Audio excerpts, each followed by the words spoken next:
आंबेडकर, तथागत भगवान गौतम बुद्ध यांना मी अभिवादन करतो. त्यांचं पूर्ण नाव भीमराव लालजी आंबेडकर.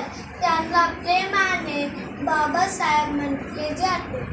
त्यांचा जन्म 14 एप्रिल 1891 मऊ या गावी झाला. त्यांनी आपण सगळ्यांना सीता संघटित्व हे संदेशातला हा एक मुलाचा संदेश दिला आहे. डॉक्टर बाबासाहेब आंबेडकर त्यांनी भारताची राज्यघटना लिहिली. त्याच्यासाठी डॉक्टर बाबासाहेब आंबेडकर त्यांना भारताचे राज्यघटनाचे शिल्पकार म्हटले जाते. जय भीम जय भवानी.